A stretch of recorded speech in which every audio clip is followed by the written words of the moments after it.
How'd that first marathon go? Oh, it went bad. It was so bad. Oh no. Oh my god. Listen, Oh, Hillary, goodness. You got some code browns here? What Hillary, we we have one rule on this podcast: spare no details. Oh gosh. 1, 2, 3, 4.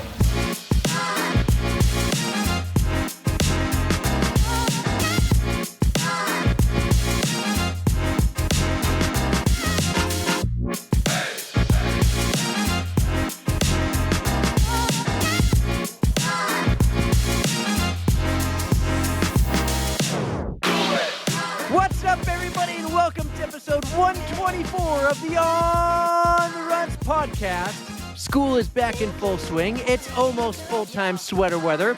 It's Erika's busiest race month as life is busy. But first, let me say hello to my amazing co-host, 6-star Erika.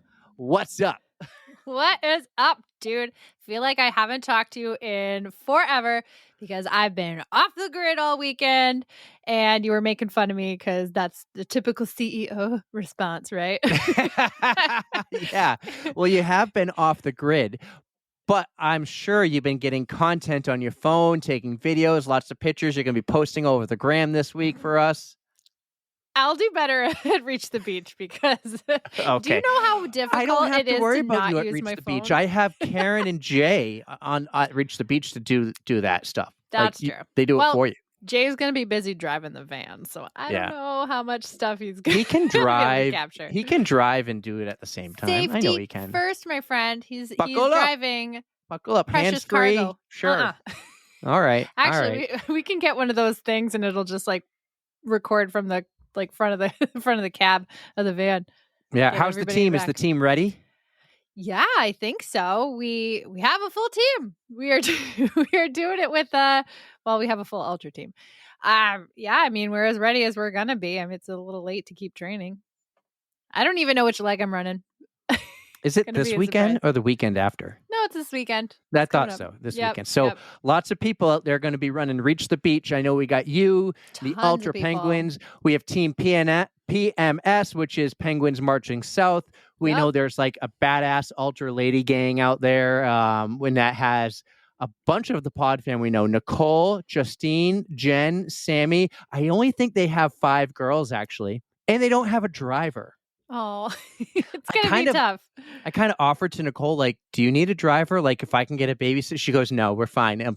Okay, cool. Like, what? I'm not cool enough for something. It's ladies only. To the girls team, yeah. Well, I guess she offered for Daniel to drive, and I think the team was just like, nah, it's 5 badass ladies, and we're going to drive the van and win this race. So that's honestly, I would believe that.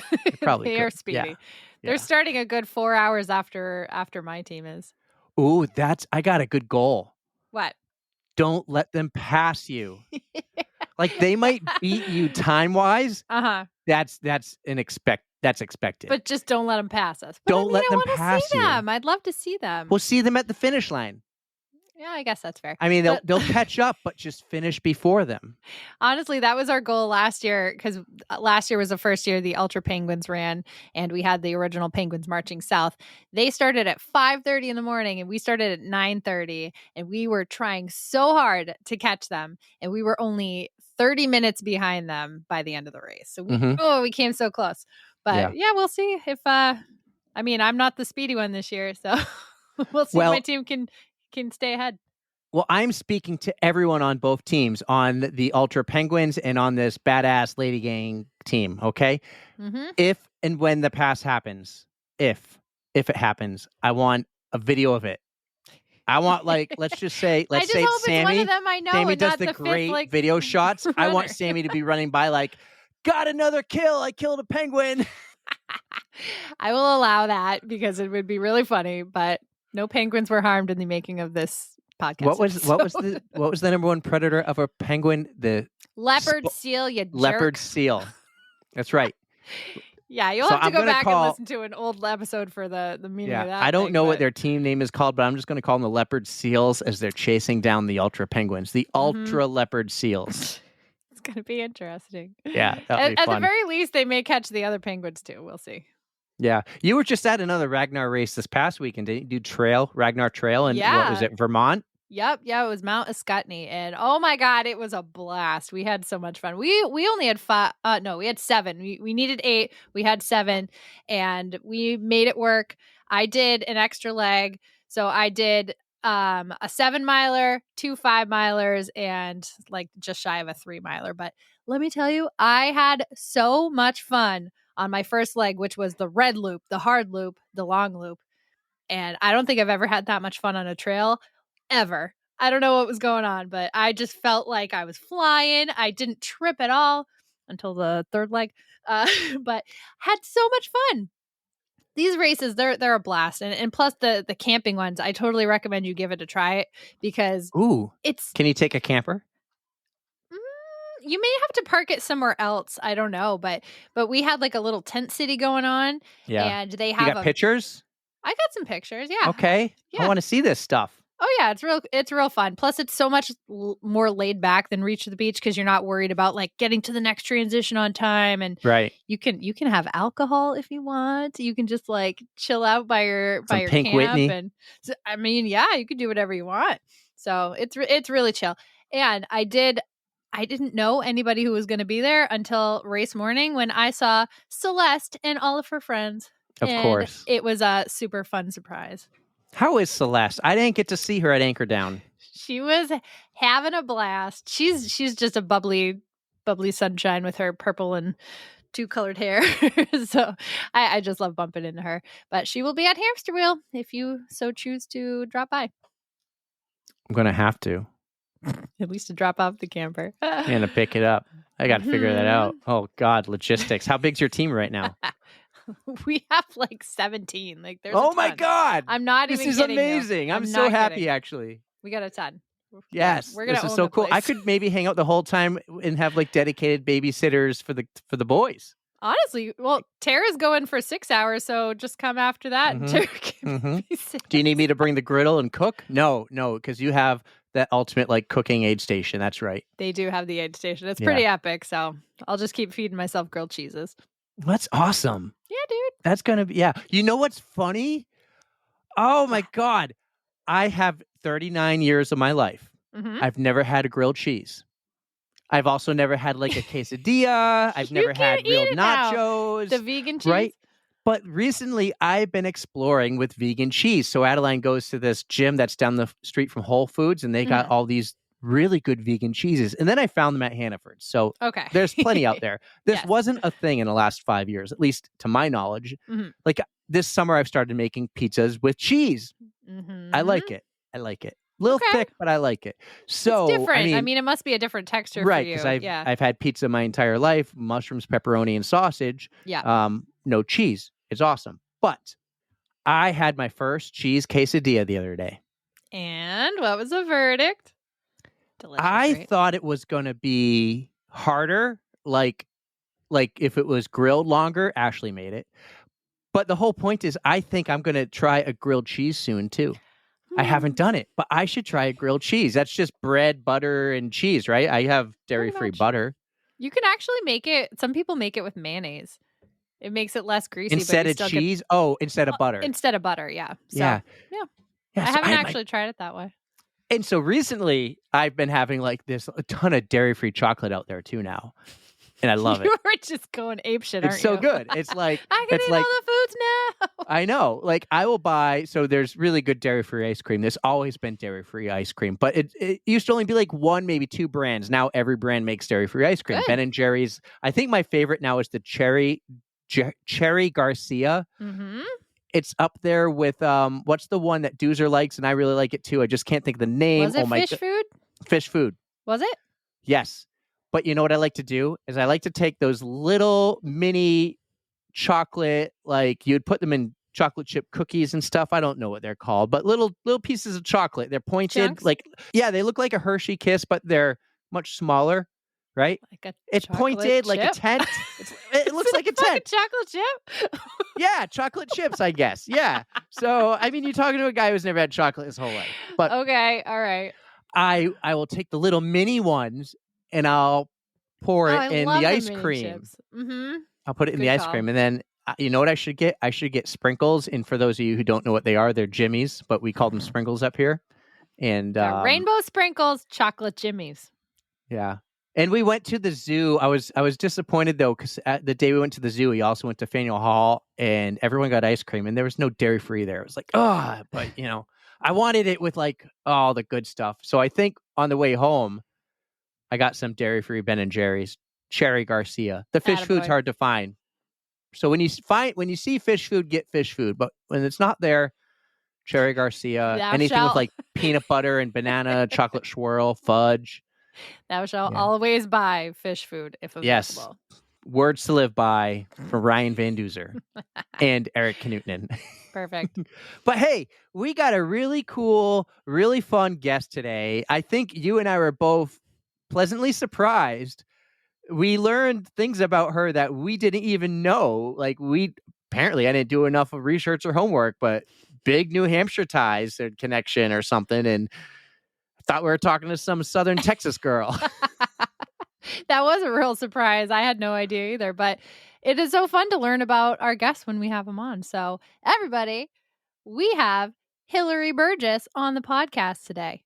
AKA running up that Hillary. What a cool way to use the words with your Instagram handle. I love it. I feel like we've been following her for a long time, but her running Instagram page is kind of new, actually. So, a year and a half, and I guess we've been around for 2. So, but I felt like when she said, "Oh, it's pretty new," I was like, I think we've been following her since the beginning. It was just so cool. True, yeah. Right? And she follows us. You'll hear a little story about how we connected a few months ago, and she has some apparel, so it's pretty cool. But yeah, it was really fun. Hillary Burgess, super cool, wicked awesome.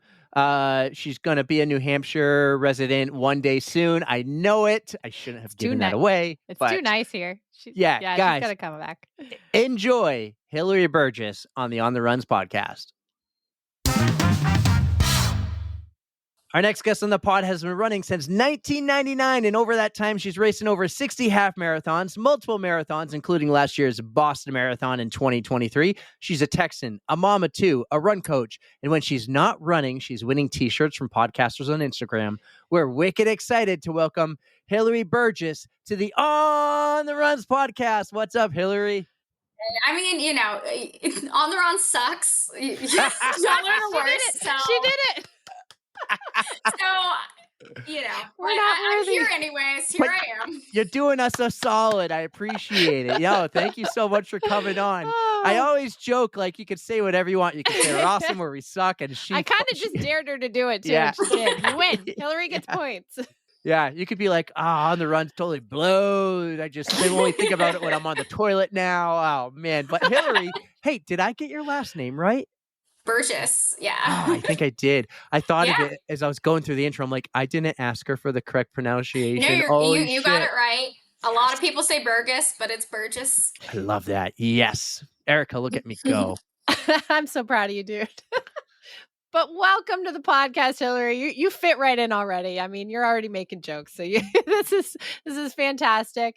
So I know you're joining us from Texas, but we got a little bit in common. Apparently, Eric did some deep diving like he used to do, and found out that we both ran on the same trail in Washington. I think they were for 2 different races, but you got to do the Palouse to Cascades Trail for a marathon, right? I did the half. So yeah, I did the Jack and Jill half marathon a couple weeks ago. Oh, so that was just it just happened. Yeah, that's so awesome. I was out there at the end of June for a race, and it is the most gorgeous place I think I've seen in a long, long time. I would go back in a heartbeat. Oh, it was so nice, especially going in June, like coming from the hell that is Texas in June. Like, it was especially amazing. Like, we won't have weather like that until like Thanksgiving. Yeah. So it was a nice taste of that. And yeah, it was beautiful out there. Excellent. Well, I'm glad you could join us here today. We're super excited to have you because I've been following you on Instagram for a while and I love all the content that you're putting out. So it's nice to be able to actually talk to the person behind the content. Well, thank you. Yeah, it is really cool. And the other thing you do is you're active on Instagram because you're really good at guessing, I guess, what shirt I was sending a t-shirt to. It must have been Texas because you live in Texas, but I was sending a t-shirt out and I posted like an Instagram question. Hey, guess where this stuff is going? And I'll send you a t-shirt. And you were the one who got it right. And now you're wearing the t-shirt. I love it. Here it is. What happened to yours? You guys were matching. I know. Did you change because I was wearing it? I was like, for the video part, like we'll get different colors here.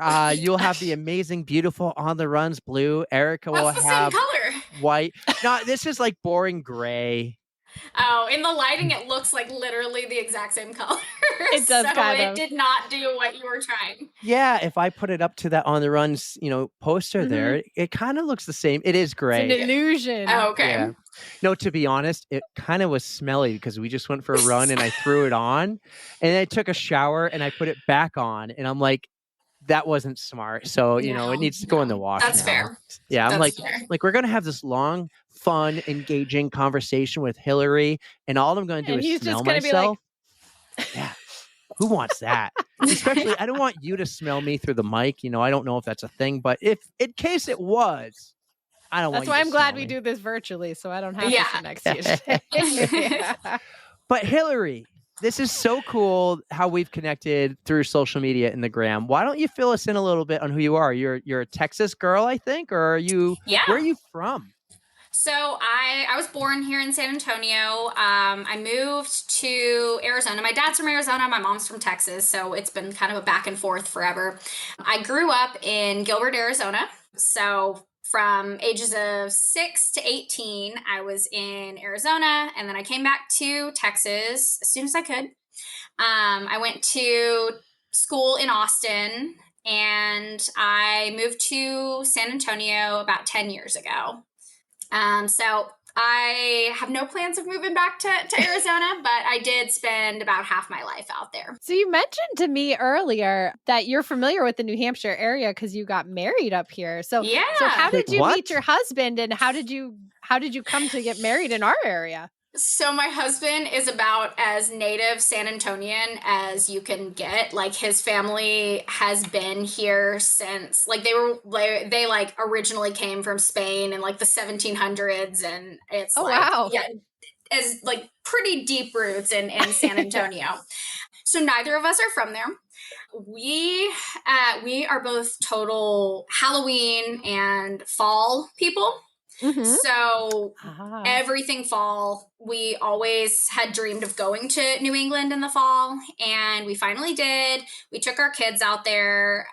We did all of the apple picking and the corn mazes, all the stuff that you see, the quintessential New England fall, stuff. And then we ended up getting engaged out there. And where did he drop down to a knee? It was in Connecticut, actually. It was the only time we've ever been to Connecticut was for like the 3 hours that we were at this national park. It was Mansfield National Forest or Park or something, just across Rhode Island, right there. And we were getting family photos done.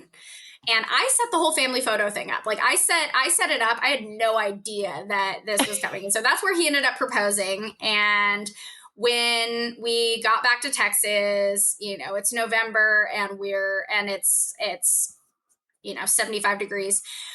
We start planning our wedding. We're like, the only place that would make us happy to get married would be New Hampshire. Let's go back to New England. And I mean, it was New England at first. And then when we started looking at venues, we found the one venue we wanted. And we're like, okay, that's where we're going to get married. We're going to make it happen. So it was at Searles Castle in Wyndham. Whoa, really? Yeah. Wow, that's so close to us. Yeah. Yeah. It's, and so we had everybody stayed for the wedding. We don't have a single relative, anybody anywhere near that. Like it was 100% destination kind of thing. we didn't visit the venue before. You typically don't think of New Hampshire as a destination wedding, so I love this. Yeah, that was our destination wedding in New Hampshire, and so we all stayed in Manchester. There's like a building there that it's called the Factory, and it's like half apartments, but then they also you can sell like a block as an Airbnb. So we bought the entire thing. Everybody stayed there. We got school buses, bus people from there to the castle. And actually we did a rehearsal brunch. So it was in the morning. And then after that, we took school buses. Everybody was in costume, and we all went to Salem on school buses. So the night before the wedding, that was what we did. We did not have a traditional that's so cool rehearsal dinner or anything. Yeah. So it was pretty amazing. It was great. I did a terrible job with my research because I knew none of that.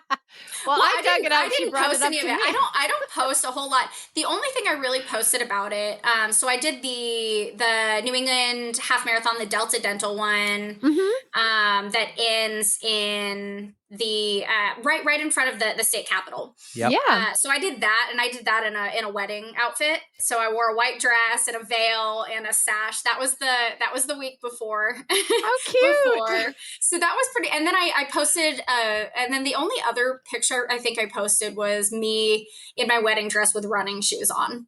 Like those were. Other than that, I don't post all that much stuff that isn't super running focused. I do have a personal page, and I'll post pictures of my kids, stuff like that. I don't even actually my kids. I have fake names for them on my my public account, so people will meet my kids, and they're like, "Oh, is this Miles?" Like, well, no. That's, what a great name! Yeah. So I have Miles and Cadence. Those are my kids that I That's came up awesome. with. Yeah, Fantastic. that is not their real names, but that is what I use for Instagram. I don't know if you can tell, but I'm on Instagram right now, scrolling so much looking for this wedding dress photo. I'm like, this is so cool. So I just got married last fall, so it should be there last October. Oh, that's no exciting. way. That's a we great just race. missed it. Okay, I'm at 30. I'm at 36 weeks ago, so I got. Oh, there. Okay, you're there almost it is. there. Oh my God, I found it! Holy shit, Erika, you gotta see this. Share the screen. Yeah, I'm going to share this. Here we go. YouTube, enjoy this. Wow, so cool. It is a beautiful photo. Oh yeah, too. there's Tros Castle. That's the actual. Yeah, there's the actual wedding picture. There is one sometime around that time period. I posted the actual running. Oh, I'll find it. I'm good at this. I'm a creeper. I can be a creeper. I can be. I'm not a creeper. I just can be. But I know everything about it. Apparently, well, actually, now you know I don't know everything. Yeah. I love when I can bring up stuff that surprisses him. That's very rare that happens. It's so cool. Oh, there's the one in the wedding dress with the running shoes, and then there's two. Yeah, there it is. Cute. Delta Dental, New England. There we go. Yep. So I did that whole race in that outfit. How did I not notice this when I was looking all over your Instagram today? Man, look at here's another one. The fall. Listen, I know you said you love Texas and you're never going to leave, but I don't know. I think maybe one day you come up here to New England. Oh, I would love to. New England life. I would absolutely love to. That's our plan is at some point to move somewhere cooler. It's just, well, it's a little hard with kids and true. We're Miles and all of our families out here. In New England, we have a lot of people who we call like snowbirds, and they move down south in the wintertime. Yeah. You could come up here in the summertime and then move back to Texas in the winter. I should, honestly, because it's terrible out here. I think you were in the other room when I was talking about my run yesterday. It was rough. It just about killed me, and it was training details. for a fall marathon in Texas is like the kind of thing that you would not wish on your worst enemy. Like it is so unpleasant here, getting long runs in, getting speed work in. So, I think becoming a snowbird and paying for a second mortgage, it's sounding pretty good right now. Just need a lake house, a nice lake house somewhere up here. Or in the mountains. Cottage. Oh, yeah, that would be great. Both? Mm. Yeah. Oh, yeah. That would be great. Hey, let me ask you a question. Sure. You're occasionally the funny runner? Occasionally. So tell me more about that, because we know a funny runner and we love funny runners. So I've had a feeling we we're going to get along with you. So I amuse myself all the time. Like I find myself funny, but sometimes it's just such stupid stuff, and I don't expect anybody else to actually find the things that I find funny also funny. It always surprises me when they do. You know, if I post something that I'm like, this is such a stupid video, but I'm gonna post it anyways because I find it funny. And then, you know, like a handful of people will also, I'm like, hey, look at that. I have, you know, you found your people when there's 3 or 4 people who also find this funny. So sometimes if you made one person laugh, you did your job. Exactly. That's exactly it. And typically I'm not one person. Hey, that's the best. Count it. That's Count awesome. Absolutely. So, just talking about being the funny runner, we mentioned that you have been running since 1999, and you really do look so young. Like, how have you been running since 99? I know you can't run that early. You're not even born yet. I know it was tough. It was tough. My legs weren't quite developed, but I just came out running. But no, in all seriousness, my dad, and to this day, he's a cross country coach, a track coach. That's his current job. He was my cross country and track coach, and I also grew up. He's a marathoner as well. He hasn't run one in quite a while, but grew up watching him run. And so when I was in 2nd grade, he asked, "Hey, do you want to run a 5K with me?" And I wasn't entirely sure what that would feel like or what exactly how far that was. But, you know, I like to run around on the playground. I like that kind of stuff. So sure. And so I did, and then I never stopped. So it was, I started with 5K, just road races in elementary school. And then junior high and high school, that's when I got into track and cross country. Okay. And then when I was in high school, I was on his team. He was my cross country coach. How did you guys get along? Pretty well. There was no, you know, I called him coach. Like, I wanted to make it clear to people that it was like, you know, like everyone knew that I was his daughter. I mean, I look like him if he had hair and was like 20 years younger and a female. But it was very much like, treat me like the other people. Gotcha. I am going to ride home with you, but while we're here, you know, I'm just another runner. And it also helped because, like, I'm not that amazing of a runner. So I was not like the star on the team. You think of like, oh, the coach's daughter, like that it's the like standout, like winning races or the top on the team. I was always that like 6th, 7th, hanging on barely to varsity. That was where I fell on the team. So very, very much middle of the pack at that point. Same as I'm at today. But nothing wrong with that. Yeah. You're still like 6th or 7th in a marathon. That's amazing. Yeah, if there were I was 7th out of 14 in my age group during my last marathon. There you go. Okay. There you go. Okay. So, way to go. Know, better than me. Better than the two of us. Honestly, well, were there only 14 people in your age group? You know, I finished 2nd in a triathlon one day out of 2. Well, hey, but I got to stand on the podium. I got a gift certificate for like a running store awesome. That 2nd place gets. Like, I took all the awards with getting 2nd place. That's still a win, and you have to count it. Yes. I mean, you wouldn't get the award if you didn't show up and do it. Right. I showed up. All those other people didn't, but 2 people did. Yeah. You know what is cool about running is it's one of those sports where I guess the same could be said for swimming or an individual sport. There's no coach's favorite.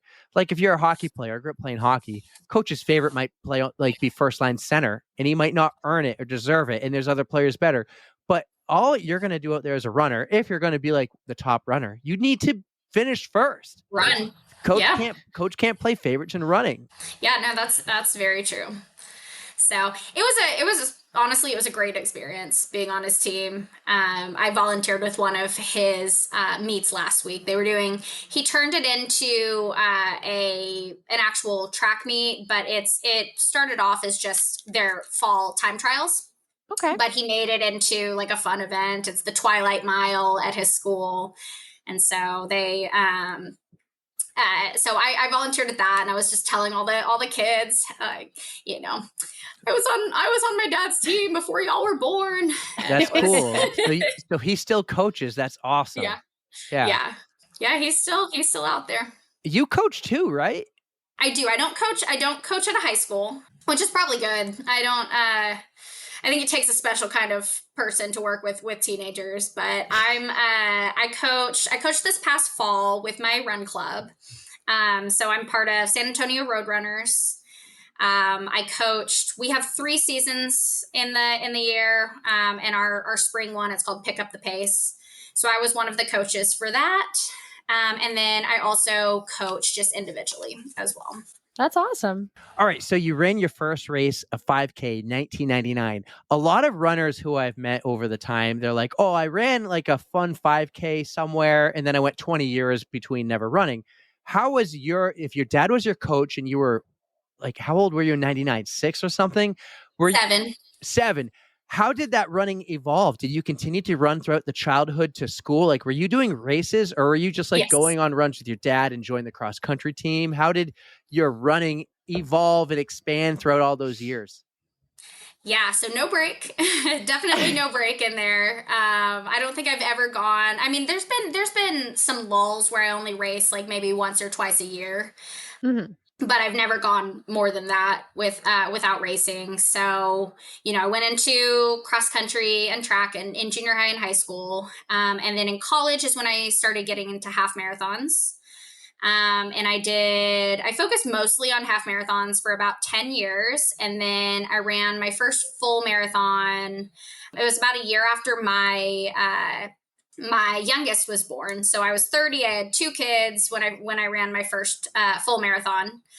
I still run mostly half marathons. So I'm on a streak. That's what I do. I make sure I run at least 1 half marathon a month. That's like that's good to have the base.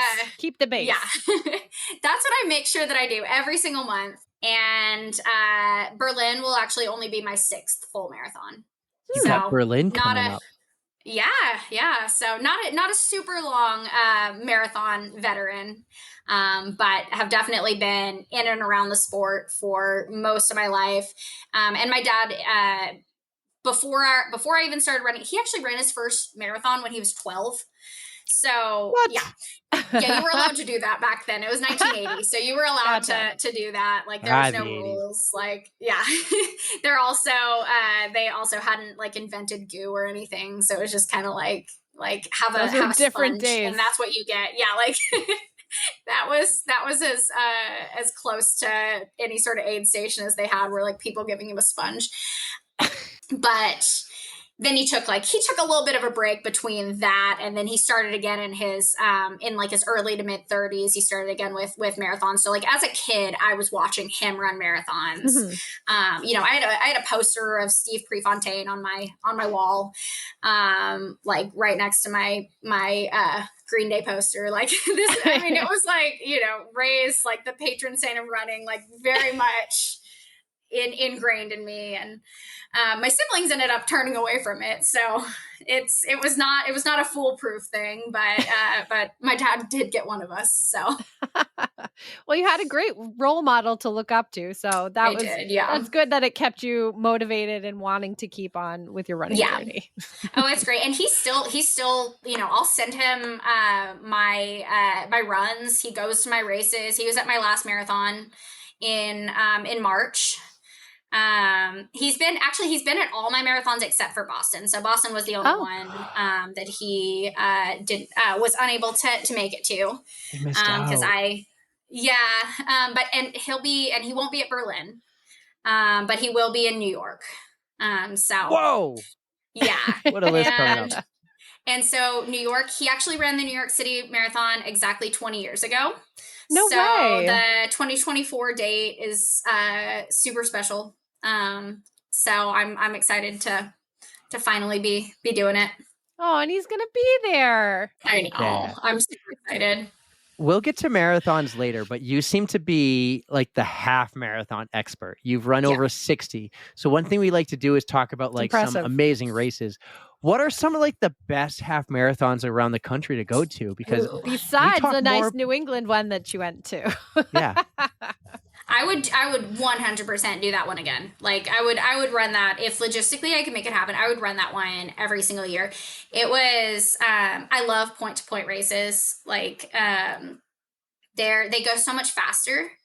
It was a hilly race. Like it was net downhill, but not in the way that Jack and Jill was. It was a hilly race, so not exactly super easy, but yeah, that one's gorgeous. And they do it. I don't know if it's always that weekend, but the second to last weekend in October. So perfect with the foliage and everything. That one was fantastic. And the year before that, I actually did the Newburyport half marathon. Yes. Okay. And it was very similar because I think it was the same weekend actually. I think Millennium puts both on. Gotta pick and choose. Yeah, they do. So both of those, if you're a fall buff, those are awesome ones for that. I ran the what was it? The Rock and Roll Las Vegas half. I ran that this past February, and that one was by far one of the most fun races I've ever done of any distance. It was so cool. They shut down the entire strip. And it's a night race. So that's awesome. Yeah. So everything's lit up. There's no cars at all. Like you're just right up the middle of the strip. It's a straight line. You turn around at some point and then you go back, but there's not a single turn in that race besides turning yourself around to go back.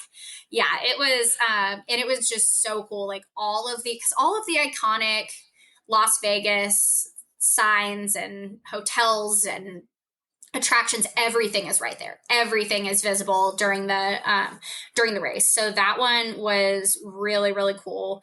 And we have a rock and roll here in San Antonio. It's the one race that I have to run every single year. That's the one that I will not like compromise on. I won't miss it. It was my first half. But every year at the expo, the big one that Rock and Roll does that they're always promoting is the Vegas one. And I'm like, I'm going to do it at some point. And I finally made it out there and I'm like, okay, this is why that's y'all's premier event that you are, that you guys talk about. And that San Antonio is, the afterthought. Gotcha. So do you travel for a lot of your races or were a majority of them in Texas? Most of them are here. So the vast majority of them are here. I'll plan trips around races. So, if we're thinking of going somewhere, then it's like, oh, well, let's find out what race is in that region and then we can plan around it. It's typically not like there happens to be a race out there and then I just go. Typically I'll plan around it. Like we'll do a family trip. Like that's what we did for Seattle because we wanted to get out of the heat for a little bit with the kids. Take them to go do all of the things, we did the big Ferris wheel, all that stuff. And so we planned the trip around when the race was going to be. But the vast majority of the races that I do are here in San Antonio or in like the greater Hill Country area, which is the area like within an hour of here. Okay. That's awesome. Yeah. How'd that first marathon go? Oh, it went bad. Yeah. Oh no. Oh my God. Oh goodness. We got some code browns here. What are we talking? Yeah, we have one rule on this podcast. Spare no details. Oh gosh. I was not expecting you to say that. Oh, it was so bad. Like to this day, it took me a full, I think, year and a half to post footage of me finishing this race because it was so bad. It's like the worst I've looked at any point in my life. I'm like almost completely horizontal finishing this race. Oh no. So, So and then I ended up posting this video. I'm like, oh, nobody will notice it. And then somehow it's like my most viewed video of all time is me finishing this race. And literally, I have never in my life looked worse. Like being in labor with my children, I looked more lively and in less pain than I did while finishing this race. So I trained for the race. So I'll start with that, because a lot of people who look like that at the end of races, it's like, they're the people who get to, oh, I didn't train for this, but here I am. Like, I'm going to do it anyways. I very much trained for this race. I followed my training plan to a T. I put the work in. And so by all accounts, I should have been ready for this. The expo was great. I felt awesome. Started the race. I felt fine. And then there were two separate things that kind of kicked in. So at mile 18, and it was raining that day. So that was the other thing. It was pouring rain the entire Gotta race. add that to and it was right? December. So that was the other yeah. So, I mean, it wasn't below freezing or anything. I'm sure if it rained for y'all in December, it would be like, sleet. Not fun. But it was still, 45 degrees. Like, it was not a warm day. No. And I slipped and fell at mile 18. No. Yeah. Perfect. Like, wonderful place to fall. It was on a bridge. There was like a metal sheet covering something that, they lift up and they go work on something. So I slipped on that, and I had goo and my phone in my pocket, and it exploded all over my phone. Oh. I landed on my hand and my hip. There was a bench right there. So I just went and I just sat there. I'm like, I'm washing off my phone using rainwater and I text my dad. I'm like, I fell, I can't do this. And then, so, I mean, a full 5 minutes sitting there. And then, I'm like, all right, I'm going to finish my race. So I was not horrifically hurt in any ways. It was just like it threw me off. It was, it still shakes you up. Yeah. Throws off your game. And I'd only run that far once in my life at that point. Like, I did my 120 miler. So at that point, I was getting into uncharted territory. And then physically I'm fine, like bones, muscle wise. And then I just start feeling really sick. And I'm like, what is wrong with me? Like, why? Like, I couldn't tell if that was just what it felt like. If you run more than 20 miles, like, you're gonna feel like you're gonna vomit like every 3 seconds, if that's just what it feels like. And the pros are just good at suppressing that, or if it was just me and I just suck, or what it is. So I just, crawl my way to this finish. And I was using an interval timer. And for the majority of the race, I use an interval timer for most of my easy runs. I'll do 90 seconds on, 30 seconds off. Mm-hmm. And so I had an interval timer, and I had to actually, for my last 2 miles, I switched it to 30 seconds of running and 90 seconds of walking. Otherwise, it would have been all walking. Like, I was in such bad shape. I turned the corner. This is when my dad had the foresight to film this of course, horrible right? video. I will send it. It's actually pinned on my page. I think I found it. Yeah, it's the very first thing. If you go Are to you my wearing page. purple? I am. Yes, it's the worst. It's so bad. You can play it. Erika, well, actually, I just paused this. I think it's different from the video, but you did a comparison, and it is very accurate. That one, yeah. If you're anything like video, Jasmine Paris, hell yes. Me. You're working hard. Yeah. Oh, Hillary. I mean, except for a yellow gate, I mean, it's the same photo. It is, and yeah. Oh gosh, yeah, and It was so bad. Yeah, the actual video of me finishing is the pinned one on my page. But I ended up finishing. And final time was 5 hours, 21 minutes, and 37 seconds. And I was just immediately just sick. I did not feel better once I was done. Yes, it's that one. Oh no. It is that one. Oh God. See that? It's kind of like skipping, so I look less terrible. Wait, did they just like tap you like good job and you almost fell? The girl at the mic? Yeah, probably. Oh. Yeah, it looks like, or maybe Probably. Okay, let's watch again. Here we go. The microphone lady is saying good job, high five. Oh, And then I'm like, oh. you tried to high five and you almost fell flat on your face after that high five. Yeah. And then I did. It's not on camera, but I definitely sat like on the ground, and they're like, do you need a wheelchair? I'm like, no, please leave me alone. Like, I will get up in a second. Do not wheel me anywhere. I'll get up. I did get up. I did make it out of the finisher chute on my feet. But I went home that night.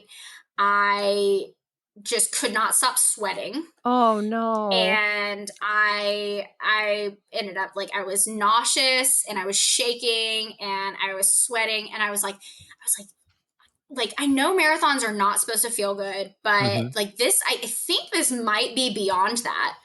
So I took a COVID test and it was positive. And my God. So that was so my first marathon. I had COVID. I would not have run it if I had felt like that going into it, or if I had known that I was positive. I mean, there's like 10,000 people that run that race every year. Like, it's our biggest one in the city of San Antonio. Yeah. But I did not know it. This was the first time I've had COVID. And you felt normal before the race? I felt normal before the race. I didn't start feeling sick until later in the race. And I don't know if I was feeling sick a little bit earlier than when I fell, but I was just like the adrenaline of everything. And then it just kind of hit me when I did fall, and I was kind of like off of everything. Right. But it, that's when I started feeling terrible. And yeah, it was awful. And then I ran my second marathon. I ran the Austin Marathon like 2.5 months later. I took 24 minutes off my time. Like, I felt what a marathon should feel like, like not pleasant. Like, I want this to end, but this is not, like, I don't need to go to the hospital or the morgue. Like, this is like, so yeah, it was so incredibly bad. Were you already signed up for that Austin Marathon? I can't remember. I don't believe I was. No. So you went through that disaster. See, I'm just and you glad signed up for more. I'm glad that it didn't deter her from the marathon altogether, because having a first experience like that is enough to make anybody be like, no, hell no, I'm done. This is it. I don't want to feel like this again, even if it was COVID. But that's just such a like it's a mind thing. Like, it just gets into your head. And it was so bad. But I'm glad you signed up for that second one, had a better experience. Yeah. I mean, just having a PR of like 24 minutes, that's huge. And that is like a great confidence booster. So I'm glad that it was a better experience the second time around. Yeah. And then I've taken it down another 24 minutes since then. Great. That's fantastic. Nice. Yeah. I'm looking at another photo. Your headband, it's like one of those old school. Like the Dixie cups. Yeah, we have those at our work. Yeah, the water cooler things. Yeah. Yeah, exactly. What a story. So you mentioned that since then you've run Boston, you've got Berlin and New York on deck.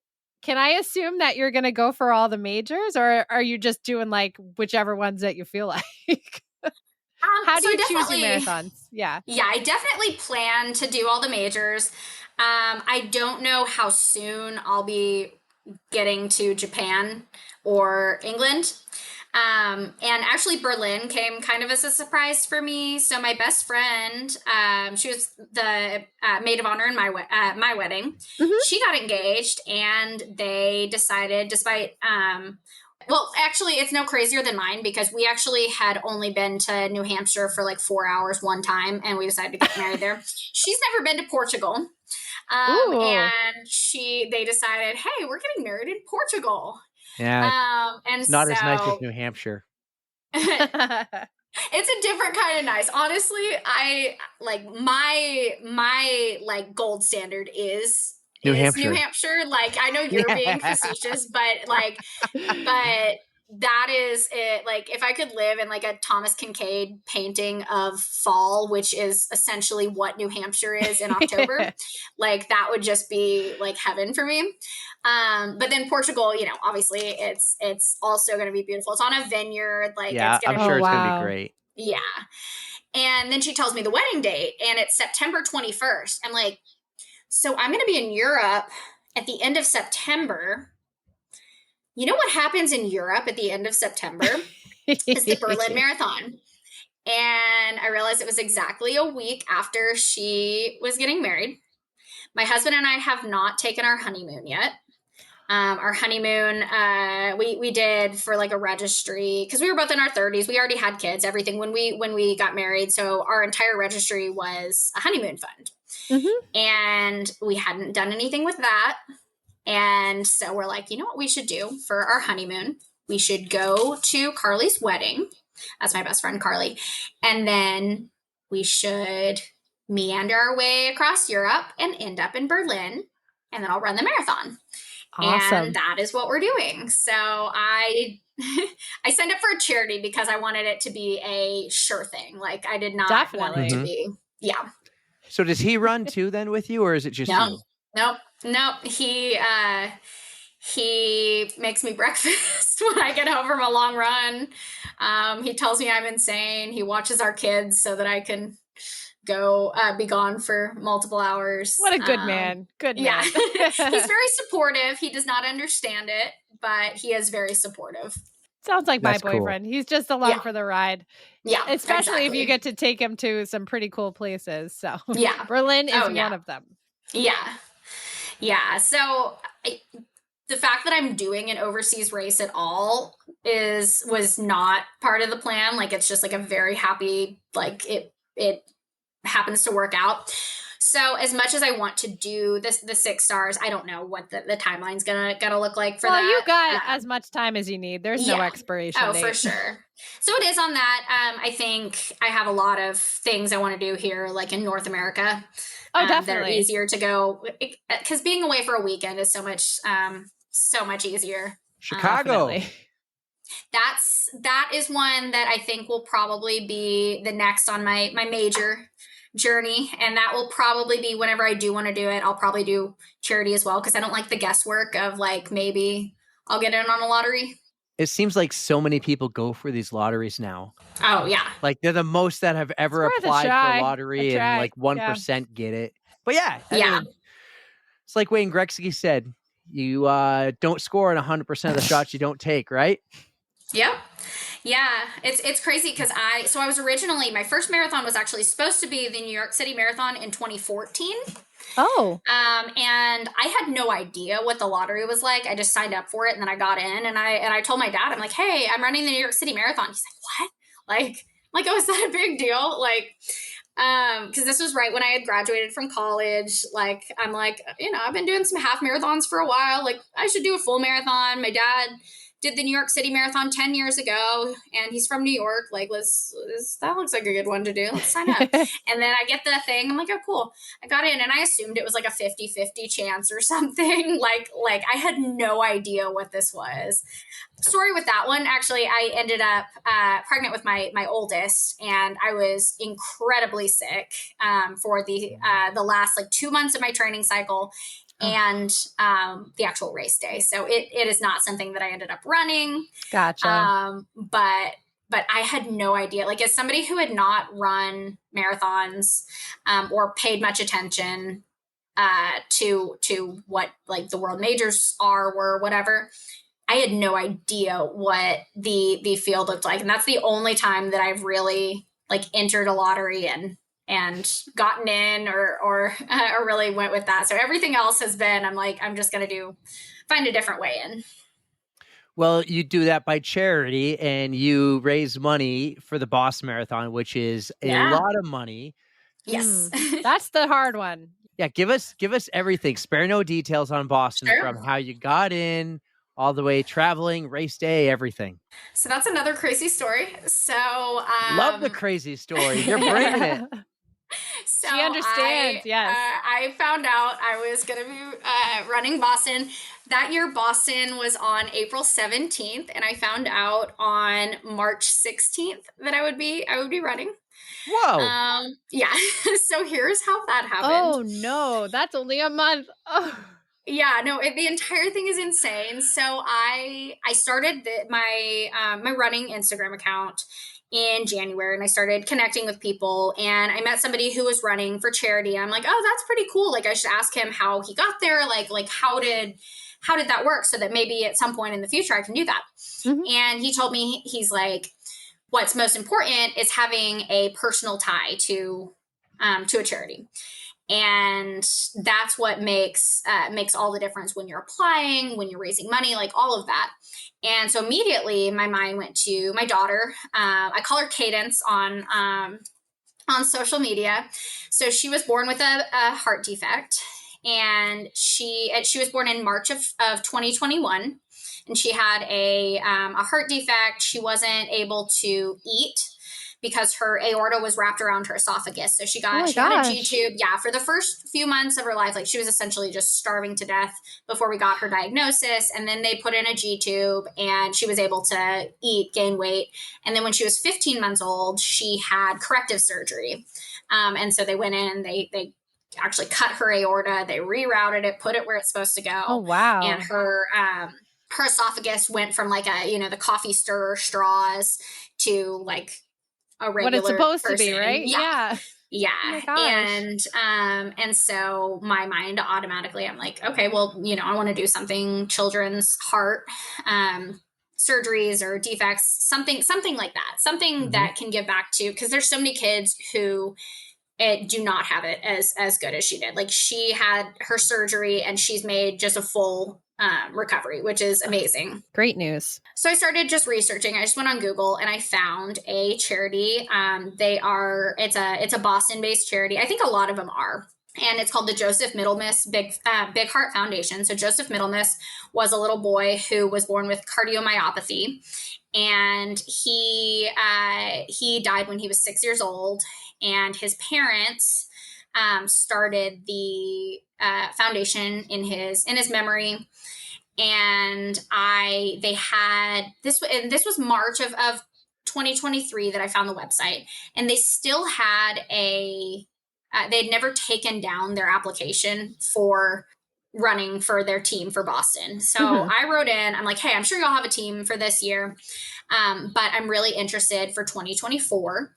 So I just wanted to introduce myself, share my story with y'all, and be on your radar, see how I can support your team this year, blah, blah, blah, all this. So you're doing this in March of 23, thinking for the next year. You're not thinking I want to run next month. Oh boy. Yeah, no, I had no expectation of running it that year. I was like, okay, well, applications haven't opened, but they never closed theirs. So I can just do this now. I'll get a head start on the process, and that'll work out really well.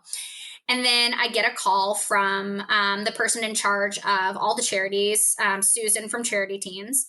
She calls me and she said, hey, so this is crazy, but I just got a bib, and if you can raise the $8,500, they let me do 85 instead of 10,000 because it was only I had 32 days. Oh my gosh. And she said, if you can do that, then I have a bib for you. If you can do that and make your way to Boston, I have a bib for you. And I did not hesitate. I did not have a game plan. I was like, is this going to end up going on my credit card? Like, how am I going to get there? Like, all of this, but I said yes. You're planning a wedding? Yeah, that too. Yeah, it was, and I was like, yes, I'll do it. And so I set up my thing. I told everybody, hey, guess what? Turns out I'm doing this. I was able to raise the money. I did it in 22 days. Wow, that's amazing. Yeah. Well done. It was a lot of telling my daughter's story, talking to everyone I've ever met, lots of people I haven't. My son and I went to the trailhead. We had donuts and goos and liquid IV and stuff. And so we just gave stuff out and asked people for donations. Just like the basic stuff. There was no crazy, inventive, crazy thing that was what got me there. It was just a combination of over 200 people pitching in, and the other part was the logistics. So I did hit the fundraising goal. So, or it's actually a fundraising commitment. So I always like to tell people that, like, when you're signing up, like, it is not a goal. This is not like raise $8,500. If you don't, like, that's fine. It's $8,500. You either raise it or you pay whatever is left over. Yep. So, so I did do that. That's why I haven't done it yet. It's so stressful. If I hadn't, I'm not really sure how I would have handled that. We're actually still paying off the heart surgery itself. So, America's a fun place. Oh, I know. I've been there. Have life-saving surgery. It's really great. No, we had a similar. Now that I'm thinking about it, I would be the same boat. Like, I give Erika a hard time because she did it for Team Eye and Ear. I'm like, I didn't really have the personal connection, but I did it anyway. Well, you have eyes and ears. I mean, yes, I do. But now I'm wondering, so my twins had TTTS, which is this pre-birth thing. And I'm like, now I'm thinking, I wonder if there's like a charity for that. That's one I could connect to. And I think I could. Yeah.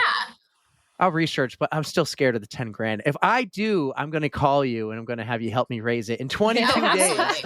22 days. You might, hopefully we'll have a little more time. Yeah. Hopefully. Yeah. Hopefully. Yeah. Raise it. I have no problem trying to raise money. The hard thing or the scary thing is what you said. You're committing to, and they're going to charge your card. So if you only raise 6 grand and you committed to 10, boom, 4 grand on your credit card the next day. Yep. Which, I mean, it does make sense. You know, a lot of these charities, like, this is their number one funding and everything. It makes sense, but it is definitely a daunting thing, like, when you're signing up for it and everything. But luckily I did get that part. And then the other part was, this was a month before the race. Like, everybody had already booked their travel to get there. So how am I getting myself to Boston? How am I going to, you know, it's almost 2,000 miles away. If only we had known. If only we knew. Erika has a spare bedroom. It's right here. Next time I find out I'm running Boston with a month's Hit me up, Hillary. Hit me up. Yeah. So we actually found an Airbnb like less than a mile from the finish. I'm nearly positive someone canceled because I don't know how else this would have been available. Right. But we did find that. And I did find a plane ticket home from Boston, but literally nothing. I could not get to Boston. Like it under $2,000. Like everything was, you know, it would be connecting through like 4 places and $1,600. But I did get plane tickets to Newark. Yeah, I did hitchhike across the country. No, we got plane tickets to New Jersey. And then we took the Amtrak. So Oh, nice. That's actually that's kind of cool. Train ride. Yeah. I was going to pump the tires for our little local airport here in Manchester. It's the best airport in the world. Oh yeah, we had some people fly in there for the wedding, and they said it was very very nice, very manageable. That's what I love about the San Antonio airport. Like our airport, for being a large city, because there's so many like bigger cities in in Texas, the San Antonio airport is pretty much like what you would expect like in a city with 100,000 people. Like it's like, you know, you wait 5 minutes and then you walk to your gate. Like it's amazing. But you don't even wait that long here. Yeah. But the trade-off is that there's like almost 0 direct flights anywhere. So you're always going to have connections. Yep. So that was what I was running into. I'm like, do I drive to Dallas and then fly to somewhere else? And then, but we ended up getting out of San Antonio to Newark and then took the train from Newark. So I actually Who is we? My husband came with me. So Just this was, and my birthday's April 16th. So this ended up being like a birthday trip thing. That makes it extra special for my birthday. Yeah. It was amazing. We actually did the train. We did first class on the train because it was my birthday. So did you plane get tickets? the quiet car or the loud car? No, it's just like it was just like normal. I mean, it was not like nobody told us to not talk, but like there was no like rambunctious like families and kids swinging off the. They told ceiling me and to stuff. stop talking. Really? I got yelled at. That's because you're just. That's funny. That's hilarious. No, they didn't tell us to stop talking. So I don't know if it was a quiet car or not, but it was fine. It was a 4-hour train ride. It wasn't too bad. We did get to Boston about I got to the expo with 1 hour left of the expo, and this was on Sunday. So the race was the following morning. Yeah. And so I didn't get to do a lot of the weekend things that I would have liked to do. The famous people and the book signings and all of that kind of stuff. I didn't get to do any of that stuff. Yeah. But I did make it. That's the important part. All right. So you make it to Boston. You got all your stuff. Yes. You're staying 1 mile from the finish line. Let's go race morning. Wasn't it raining? It was. It sure was. Quite a lot. They were giving out these wonderful ponchos at the expo. So I did have that. And I have some beautiful pictures of myself. I brought throwaway sweats. So I'm wearing throwaway sweats, throwaway shoes, because they have a whole thing at the start where you can donate your stuff. It's not just going to be in a dumpster somewhere. They donate it. So I brought stuff that I was ready to get rid of anyways. I'm wearing all of that. It was cold. It was raining. I'm wearing this poncho. I look fantastic. It's just really great. And, you get on the bus so much earlier than when you're actually gonna run. So I get to Athletes Village and everything is the whole field is flooded. It's all sorts of puddles. But then there were the faster people would go and line up and they would leave their, some people had Mylar blankets from other races and all sorts of stuff. So eventually there were some dry places to sit on the ground, but at first I was just under this tent and everything was flooded and it was just it was a lot of that until the other waves went and lined up and left there the only dry spots that were left. That's pretty much reminiscent of my Boston. I did it in 2018 with that crazy monsoon and it was absolutely trashed and it was so hard to stay dry. There came a point where I was what's the point at we're going to be absolutely drenched 30 seconds into this race anyway. So yeah. But how did the rest of the race? I don't mind. Yeah, I don't mind running in the rain, but standing in the rain is not true. A pleasant thing. Because you're just why am I out here? Let's just get going. Once I start moving, it's not as bad. Your blood's pumping and everything. But I was so cold, so uncomfortable. But it was, I was also just kind of in awe of the fact that I was there. That definitely. was also part of it. I was just amazed that I actually made it there. I also felt very much imposter syndrome. I should not be here. This is, people are going to expect me to be running a 6-minute mile and all of this. So that also was going through my head. It was a lot of emotions and everything. The wave that I started with, and I was the last person to start the race. I was taking my time, taking off my sweats and everything. So I literally started in last place and I had no idea what to expect. But luckily, the wave I was with, there was a lot of people who were my speed or much slower. So that was good. I was not, it wasn't they don't, for anybody who's not familiar with the process, they put all the charity people together. So they don't just kind of intersperse you. It's okay, here's Des Linden, here's Hillary, here's, there's some space between us by multiple hours. So yeah, they do have the different corrals, right? Yeah. I'm watching the reel right now and it looked miserable before the race. It looked really bad. It looks like it gets a little better during the race, then maybe a little worse, then a little better. But we were there. Remember, Erika, was when you raining. Were sick. I was sick. Yeah. But it wasn't so bad because we had an easy up and it was later, but you were there early. It looked bad. Man. Yeah. Yeah. It was not the most comfortable pre-race situation. But at the same time, I couldn't complain. I was about to run the Boston Marathon. Like I was, it was, if you had told me that 33 days before that was where I was going to be spending my 31st birthday, I would have been like, how did that come to be? Like, right. and so that was not lost on me. So despite it being cold and miserable, it was still just kind of a surreal, like amazing experience just to be there. And don't worry about that imposter syndrome. We all get it.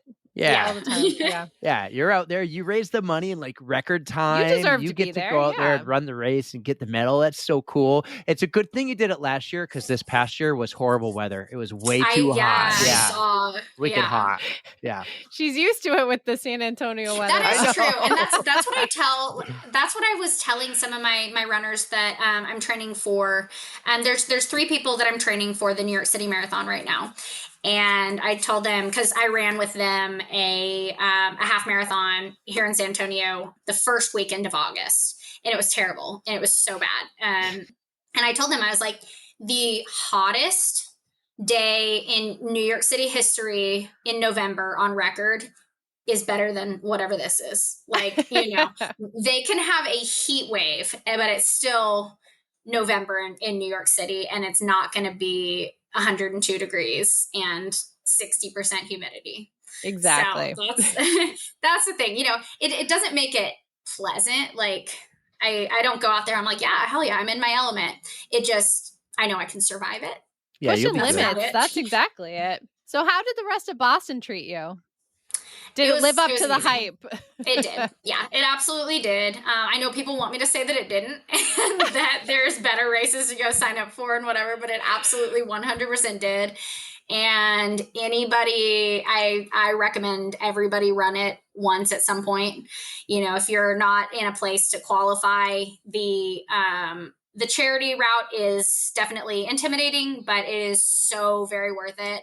One of the most special times, and you probably saw it just now, like when it's a blink and you miss it thing, but in my reel, is at Heartbreak Hill. That's where the tent for the charity was set up, and so that's where Joseph's parents were, and I stopped and I hugged them and everything. That was when I really started crying. Like Aww. It was, it was. So even just aside from it being an amazing experience as a runner, just like as a human. Like it's such a special experience running as a charity runner. And I definitely recommend anybody that race for sure to do. And it's on my list to do again when I do have the ability to commit to that. Now I got to bring up your social media. You are such a strong advocate for like the middle pack runners, the back of the pack runners, because I know there had been that whole controversy. I think it was like with Tracksmith and like just people being super elitist, saying like if you can't run a marathon under 5 or 6 hours, you don't deserve to be out there. And I just love how much. Well, I'm just saying, like, there are people who are slower runners, and people were saying, like, if you can't do this, why are you even out here? Exactly. And you are a big champion for those runners who may not be as fast as the elites. And Absolutely. I just have to say, I love it. I love you for it. I want people to know that, yes, I think you guys are amazing because you are putting in so much work to be out there. And you're out there for so much longer. It's so much more difficult for you. Like people don't understand how long it takes to run like a 5-6 hour marathon. So just thank you for being out there and being a voice for the middle and back of the packers. Yeah, for sure. And for a while I was kind of, I didn't like to talk about my goals. Like, so for Berlin, my goal is to break 4:30. So my current PR is 4:33. And for a long time, I would kind of be like, oh, well, it's not that great of a goal, but blah, blah, blah, put it down. It's your goal though. Like nobody else should be able to tell you about that. That's the thing. And that's what I'm trying so hard to do is, the first time that I broke 5 hours, I was just ecstatic. Like it was a huge milestone for me. Yeah, absolutely. And it's something, if somebody like there's improvement at any place where you're at. And even if it's not even like a speed thing, you know, running further, running a specific race, you know, something more technical, a hillier race, anything. That's what I love about this sport, is that there's ways to measure progress and improvement that aren't just I won a gold medal at the Olympics, you know, like there are other benchmarks, or even I won my local 5K, like you know, you don't have to ever win anything ever, and you can still be improving upon your time, or, you know, your time, it remains similar, but you run a more even race, you run negative splits. Like there's so many things that that people like myself, who is, you know, I'm never going to be breaking the tape in any sort of race, but it's still fulfilling because, you know, after my first race, I went into Austin. I'm like, you know, breaking 5 hours would be cool, but there's no way I'm going to do it. Cause I had only run the one marathon and it was such a bad experience. And then finishing it, I finished in 4:57. And it was just, you know, some people, that's like double what their time is. And that's horrifying. Some people could work the rest of their life and never get to that spot. Like it's just such an individual thing. And that's what people need to remember. And, you know, supporting people who are trying to qualify for the Olympic trials as much as you are supporting somebody who just wants to get to the finish line. And exactly. That's very much my philosophy with running. And I don't think that I would have stuck around with it this long if, you know, if my dad had pushed on me, like the only runners that matter are the ones in the front, or if I had on myself, like, oh, I need to be this amazing runner, because I never was going to be. Like, I do not have an ounce of talent. Like it is what it is. Like I am not a talented runner. I'm a hard worker and I like to do it. So that's I can finish races. Yeah. And I can finish races. I can do that. I can do things, but I'm never going to, I could literally quit my job and go train with Safan Hassan. And, you know, maybe I could end up breaking 4 hours in the marathon, you know, run something a lot better than what I'm doing now, but I'm not going to go and run a 2.5 hour marathon. Like it's not something that I am physically capable of, and that's okay. No, I absolutely love that you are there, and you're basically just confirming that comparison is the thief of joy, and that you need to run your own race, quite literally, and just let people do what they're going to do. Like I can't see how people can be like that and just put somebody down for running slower. I don't know. It just doesn't make sense to me. Honestly, they're the same people. Because I put out, so I have my series, my elite versus elitist series, which is probably what you're referring to. I mean, it's definitely the same people who are being negative about Olympians who didn't get gold. You know, it's like, you know, there is no please, or like Kipchoge, because he didn't get gold this time. Like, so, I mean, he's a 2-time Olympic marathon gold medalist, and he didn't finish this Olympic marathon. And so suddenly it's like, oh, he sucks. He's terrible. Like, you know, there's literally no pleasing people like that. Honestly, like with that much negativity just oozing out of them. Like, that's why I just try to stay on the positive side all the time. Yeah. Like, what is it going to do me to put somebody else down? Like, it's not going to make me feel any better. So yeah, I just want to spread the love. Yeah, the stuff you put on there is awesome. Like I've been going through it this whole time, a lot today, as I do on with every guest of the day. But I've seen it before, and your stuff is freaking funny as well. You put some funny stuff up there, some funny memes. You're not afraid to show what you've looked like and talk about your past or stuff. And see, that's being real, though. You got to be real.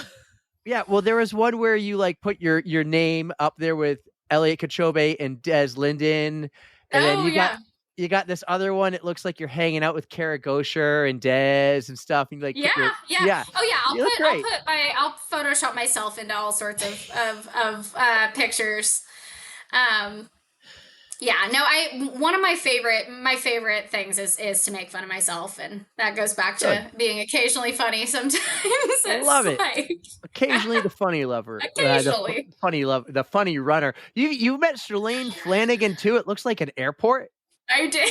Yeah, I stopped her. So that was in Eugene, and so my dad is amazing at recognizing people like out in the wild. And I'm not. Like, I could probably my best friend would be somewhere and I might struggle to recognize her. But my dad just has this eye for everybody who is who was an elite runner at any point in the last 100 years, probably. I mean, he's 56, so yeah. So maybe closer to that. But if anyone who's been an elite runner since the 70s, like my dad will recognize you if you're out in the wild. And we were at the Eugene airport. We went to the pre-classic this spring, and there starts to be people in Oregon track outfits coming off of the airplane. And my dad's like, oh, I think the Oregon track team is coming back. I think that Shalane might be on this plane. And so we're just watching the door. It's like, there she is. Go get her. And she's she's hauling through the, I'm like, hi, can I have a picture? No presence, no coolness in any way. Just and she's like, okay. So I got a picture. She was nice enough to take a picture with me, but yeah, I accosted her in the airport. I hadn't gotten on my flight, and she was just getting off of hers, and but yeah, that's how that. That's exciting. I would get all flustered. Oh my god, it's Shalane! Shalane. The other really cool one is you met Kara Gosher, and she signed your shoe for you. She did, yeah, and it was the shoe I was wearing. So I haven't worn it since. It's actually right next to me. I keep it. Was it an expensive pair of shoes? Oh, yeah, okay, that's good. Yeah, no, it's right here, so I can see it all the time. And so that also, that was me very much trying to hunt down where she would be. I knew she was calling the meet, and we sat really close to the finish line. And so Lewis Johnson was doing a lot of the post-race interviews, and I went and I asked him, and I said, hey, do you know where Kara might be? It's like, oh yeah, she's all the way up there. As soon as the race is over, if you go up there, you might catch her coming out of the call box. And so I did that, and everybody's heading down. I'm heading up. I'm going up these bleachers. I need to get up there before I miss her. And then sure enough, she's packing up, and so I got a picture. I didn't have anything for her to sign, so I had her sign my shoe. Just took it off right there. I took it off right there. I walked around Eugene in socks because we didn't immediately go back to the hotel. I ended up leaving the other shoe at Prees Rock. So a lot of people leave running shoes or race bibs or things like that at the memorial. So I ended up leaving the other shoe there, and then this one I took home. So that was, but yeah, that one was very much intentional. I did not run into Kara. That was me. I'm gonna find her. Hunting her down. That was my goal of the day.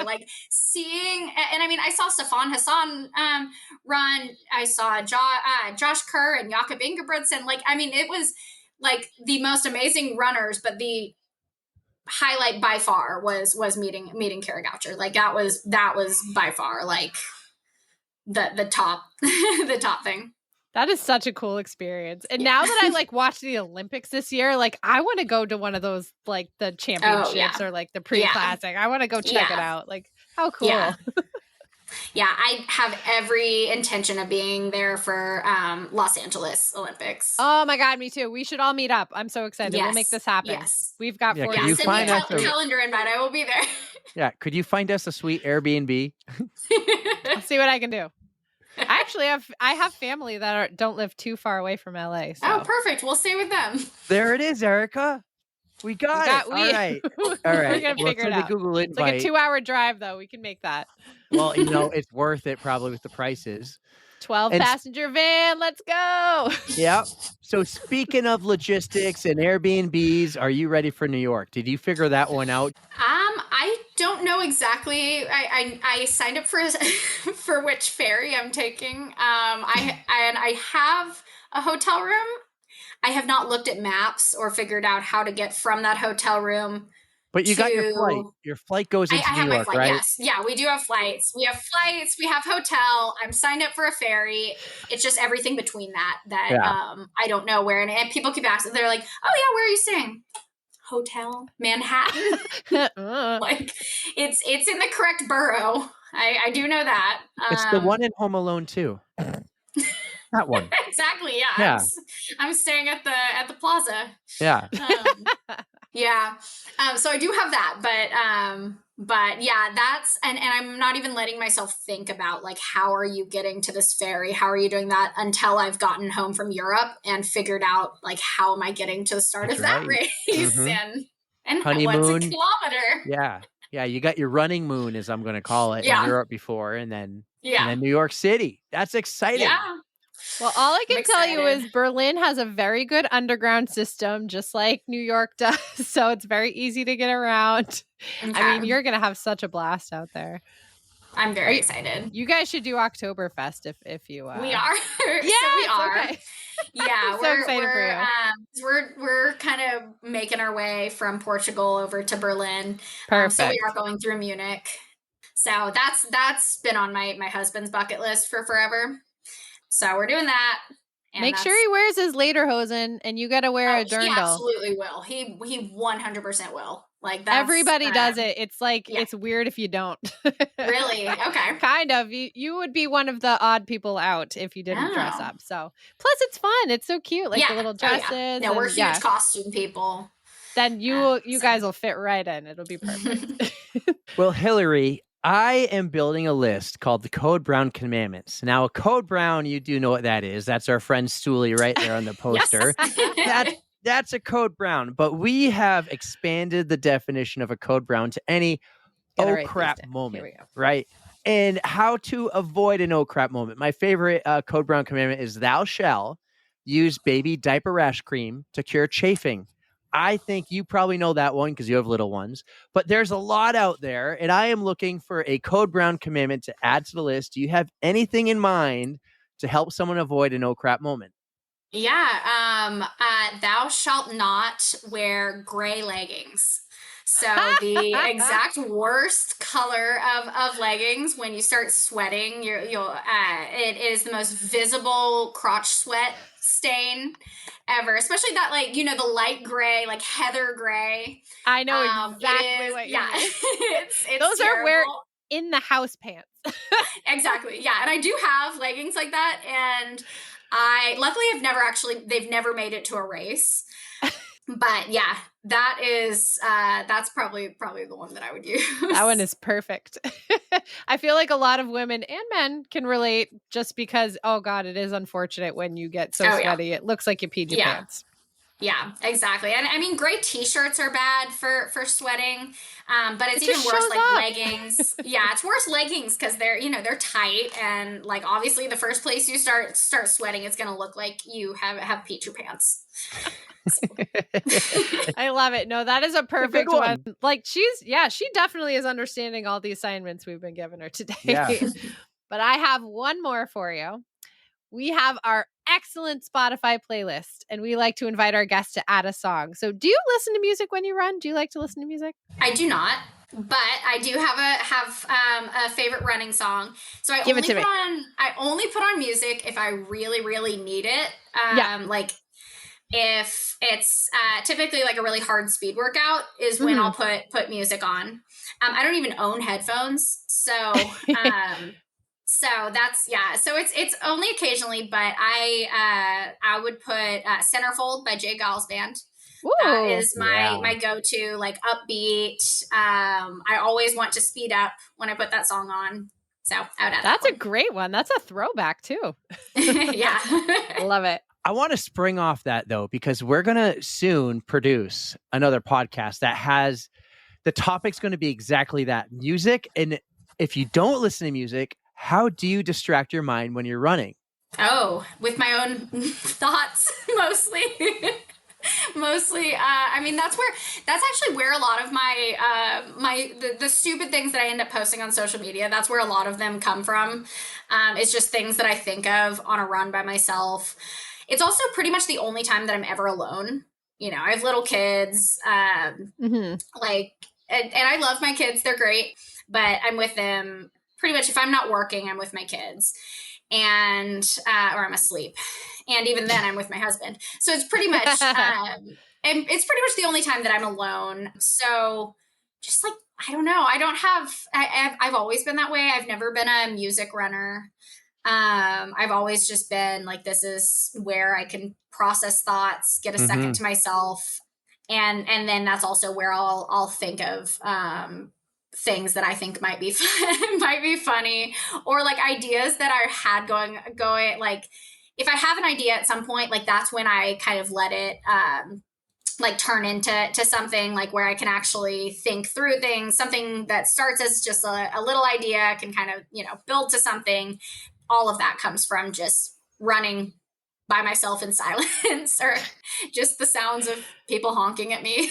Oh, geez. Now, as you're running and you're thinking of these new ideas and you're building it in your mind, do you have to like go home and then write it down right away? Or do you remember well, like what you were thinking? Because I'm the one who would need, like Dave McGilvery. Need the tape recorder, right? Yeah, I'm the one who would need the tape recorder like Dave McGilvery does. He like thinks his thoughts and then he says it into a recorder. So when you're thinking, do you remember well, like what you're thinking about? Yeah. I don't. Yeah, I remember a lot of it. Like I typically will post things pretty soon after I think of them, and things like if I have an idea for something, like I'll like that I'm not going to do right away, or something that requires a lot of research. Like I have multiple things in my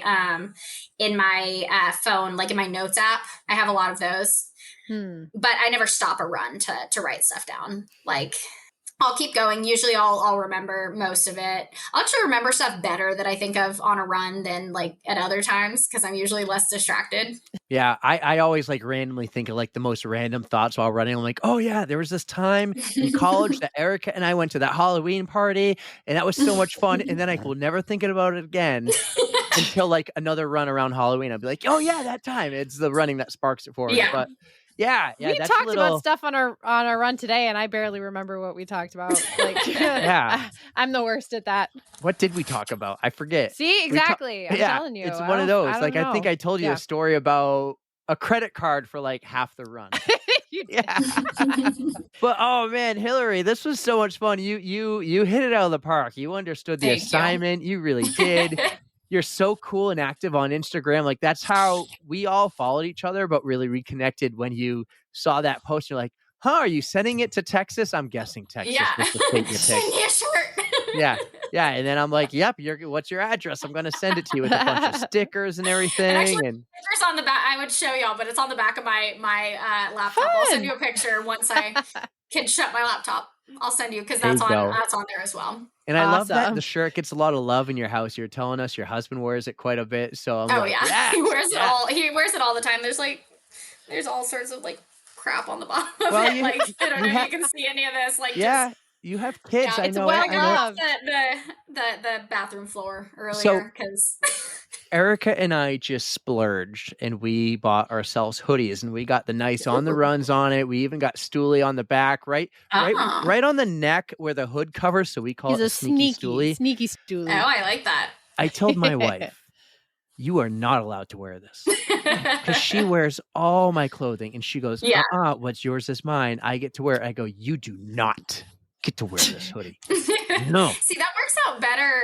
If you're bigger than your wife, that works out better. Like for me, if I have something that I'm willing to share, I'll order it in a large.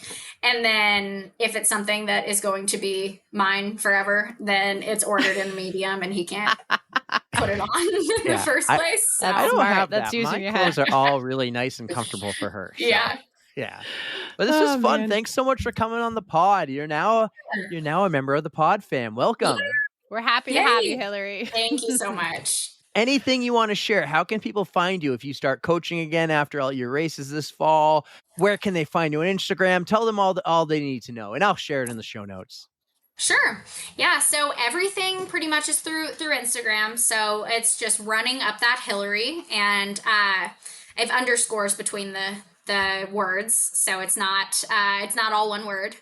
But also recently I had somebody look up, I'm like, I wanted to see if you looked up running Hillary, what would come up, and my profile came up. So if you just want to search that, hopefully that's what comes up. I check my messages and my message requests and all that stuff. So there's a couple of people that I've created coaching plans for that I've never even met in person, but that I met through Instagram. So I'm very receptive on there. That's exciting. I love how people can do the whole virtual thing, even though you never meet anybody face to face, but still get that nice one-on-one connection. Yeah, no, I love it. And I would have never expected, what has kind of come out of having this profile. I've been on Instagram for over 10 years. But I never, the whole reason I even made this page was just because I felt like I might be like bothering people I know personally who aren't runners by posting all this running stuff. And so I thought maybe like I would follow a couple like Olympians and then like people in my run club, and that would be the extent of it. And I never would have expected to actually be meeting people, talking to people, like meeting up at races, things like that. It's such a cool thing. It's a wicked cool community. It really is. And wicked, like you got married up here, so you can say wicked. You're one of us. Oh, I can. Yeah. Okay, cool. Yeah, it's pretty wicked. Yeah, pretty wicked. Well, this was wicked awesome. We had a blast. Thanks so much for coming on. Guys, I hope you enjoyed Hillary Burgess on the On the Runs podcast.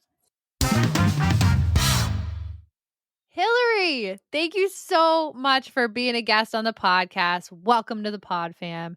We think you're so awesome. Keep doing all you're doing with your social media, because a lot of times I think the same shit is funny. So just keep putting yourself out there. You're awesome. We love you. Yeah, and she understood the assignment from the very beginning. Do you remember? Do you remember what she said in the very beginning when I did her little intro? No. Oh, no, yeah, she said, yeah, you guys suck. Yeah. That's what we like. We were like, all right, we know we're going to vibe with you. We think this is we vibed well. We vibed. Yeah, she's awesome. She's super cool. I love the little names she gave her kids, Miles and Cadence.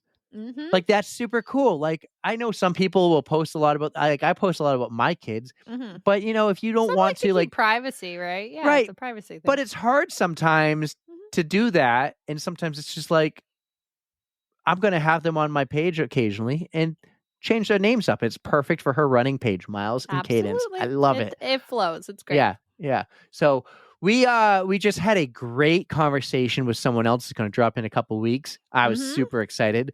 So a new member of our pod fam. A couple other members of our pod fam had quite the week last week, Erika. I don't know if you saw this, but Mr. 305, our boy Patrick Lieber, and Ultra Chad. No one really knows who Ultra Chad is, actually, because he hasn't been on the podcast, but he's a Patreon of ours. Maybe it's because you keep saying his name wrong. It's Ultra Chad. I don't care what they say. It's Ultra Chad. I'm waiting for him to come here and fight you. It's going to be hilarious. He's going to lose. But no, they had quite the week last week. Our pod fam has been on other podcasts spreading the love. And what I love about it is... I almost feel like they're cheating on us a little bit, though. No, we can share. I love supporting other podcasts, but I get that. So I have listened to all three. Yeah. And even though there's no mention of On the Runs on any of them, they have two of the three have reached back out to us and said, hey, we talked quite a bit about you off, recording. Cool. And I think that's so cool. Thank you guys for like pumping our tires when you're out there talking to others. Yeah, big time. I really need to pick up those podcasts though. I took a little break just because I got sucked into an audiobook again. And you're not really a podcast listener. You just listen to us.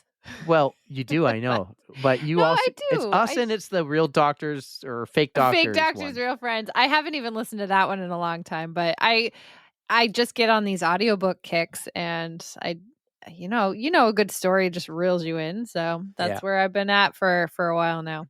Well, there's a podcast I listen to every Monday in the car ride when I do the school drop-offs. Because Is it your Spittin' Chicklets? Well, no, that's Tuesday.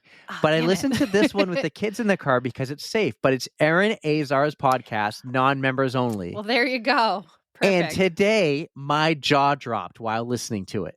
They're in Paris at the Paralympics. They're inside the Team USA house. They're going to talk to some athletes, right? Yeah. And this guy walks by and says something like, hey, nice shirt or whatever. And one of them's like, thank you. Do you want to come on the podcast? And they walk right over and they go, oh, well, here's a microphone. And it's kind of cool. It's unhinged, uncut. Team USA house? That's awesome. Yeah. And so he grabs the microphone. He starts talking instantly, like, I kind of know this voice. And they go, hi, who are you? And he goes, hi, well, my name's Bob Babbitt. And I'm like, Bob Babbitt. Oh, my God. Bob Babbitt. Of course you know his voice. You've been listening to Breakfast with Bob forever. Right. But you know what was so that's cool? What it is, right? Breakfast with Bob. Breakfast with Bob. Triathlon you know what was so podcast. Cool? Yeah. They had no clue who he was. And they're learning about him. And it was so awesome. And he's talking about Paralympics and adaptive sports and everything he's done and how they're raising money for this and that, because he's not the athlete. He's there to help pump the tires of the athletes. Yeah. And it was so cool. And they're like, wow, you're amazing. You do all these awesome things. And then as he's about to go, Aaron says, well, do you like to listen to yourself? Because you can next week on the podcast. And he goes, well, actually, I have my own YouTube show called Breakfast with Bob. And they're like, what? They had no clue. So I'm DMing Michael Motorcycle and Aaron today, and we're going back and forth on, like, they're like, we had no clue. We're so amazed. Like, I go, this dude's a freaking legend. That's adorable. It was so cool. If it were me and you weren't there, I don't know if I would have been able to pick up Bob Babbitt. I've heard about him so much, but I don't know him as well as you do. But you know the name. Once he dropped his name, yes, I would have been able to figure it out. I picked up, like, the voice. I'm like, I listen to this voice all the time. Oh my God, is it? And then he goes, my name is Bob Babbitt. Holy cow. That's so awesome. He was just up for it. So it was like a solid 7 minutes of him talking to. He's such a good talker. He knows all his stats and his numbers, and that's great.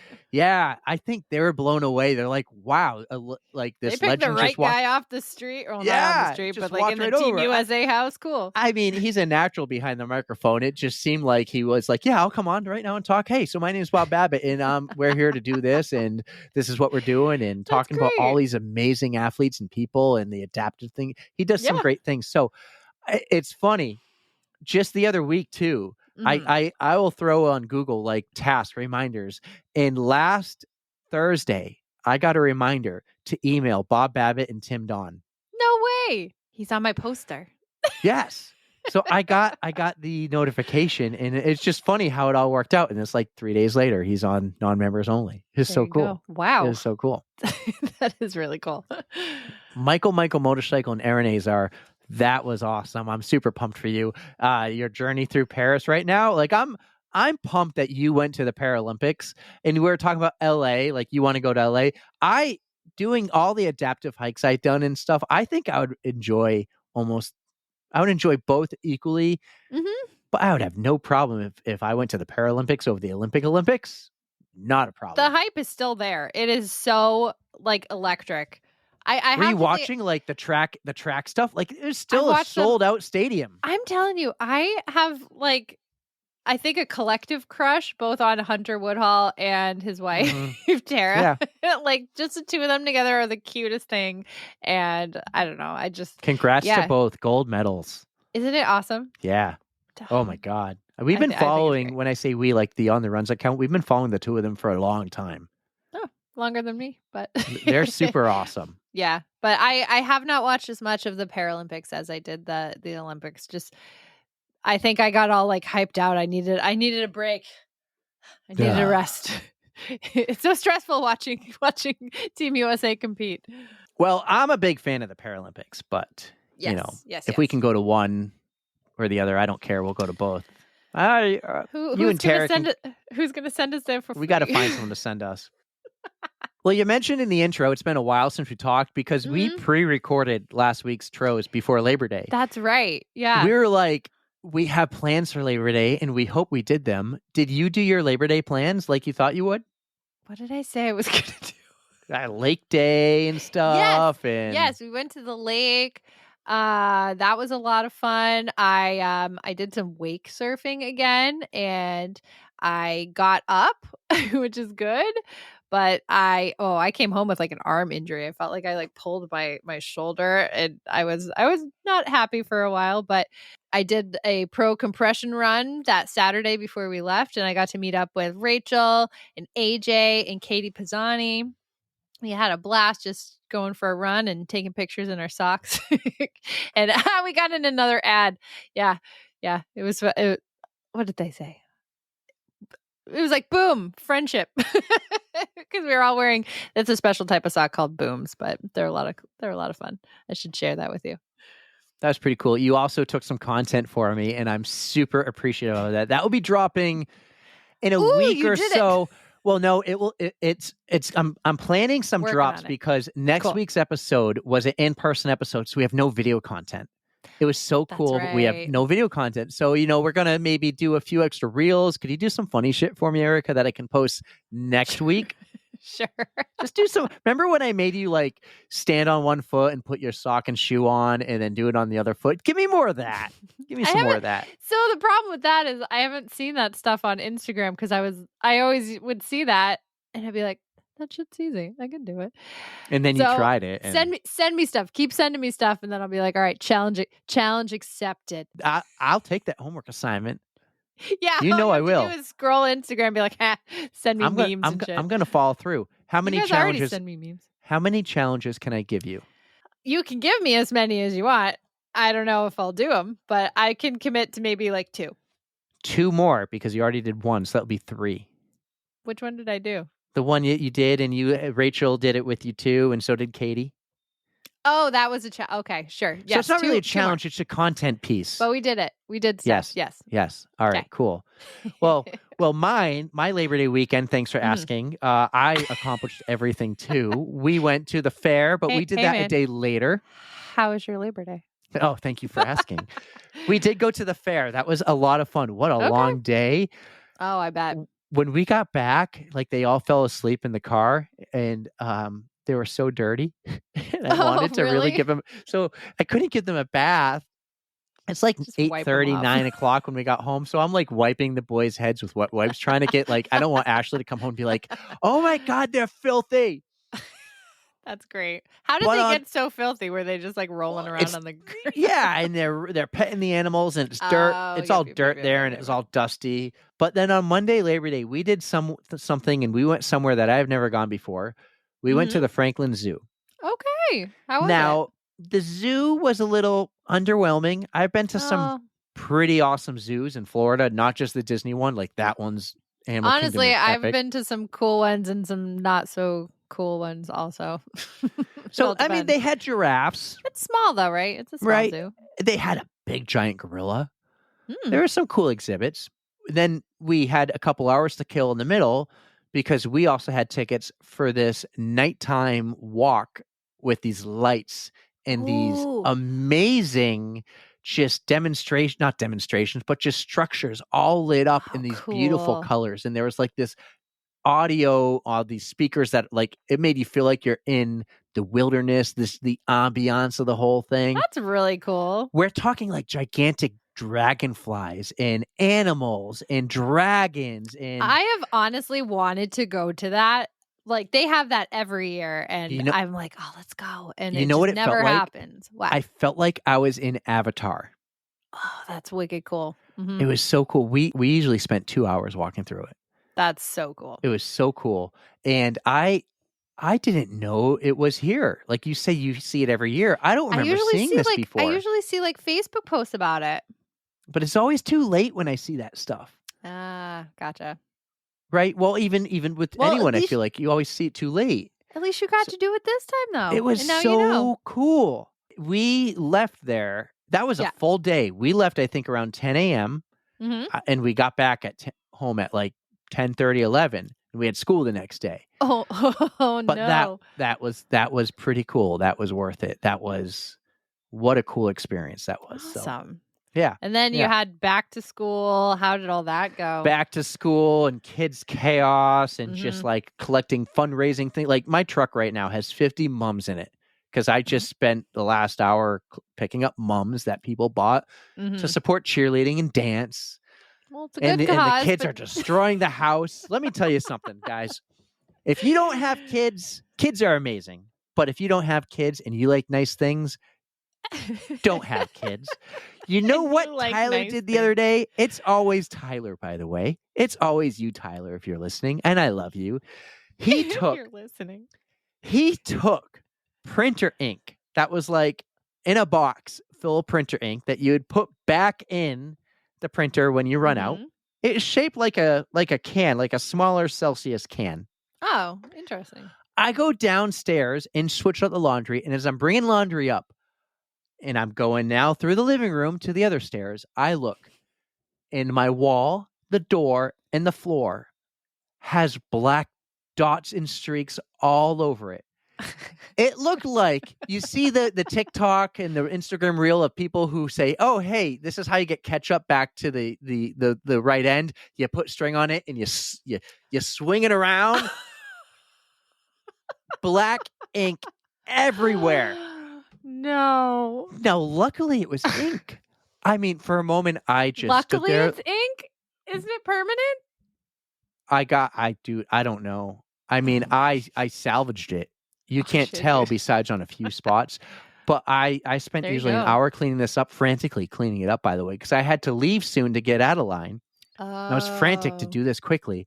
And Tyler's trying to apologize when he realizes, like, no, this wasn't good. And when they do something extreme, you almost don't even get mad.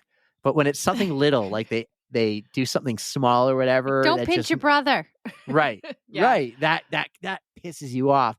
But this is just like, Tyler, no. And then he's like trying to help. Sad, I'm like, sorry. Ooh. Yeah. But then he's trying to help and he's sorry. And I'm like, don't help, please, because you're making it worse. You're making it worse. Don't do it. Kid. Dude, I wish I took a photo, but I don't have one because I was so frantic in cleaning this up before. Like, it was on the white door. It was on the painted wall. 2 different walls painted 2 different colors. I don't know how it didn't get on the ceiling. How did he do this? Every time you tell me kid stories, I'm like, have kids, they said. It'll be fun. I left him alone. No more than 2 minutes. I walked down in the basement. I put what was in the dryer in a new hamper. I put what was in the wash in the dryer. Not even 2 minutes. So someone says, oh, you still have gates? Yeah, I still have gates because I cleaned the kitchen and I put the gate up so they can't get in there and destroy it again and get all in the fridge. Yes. Just you wait, though. They're going to be like, oh, I figured out this gate. But we did achieve something in the last couple of days. And what's that?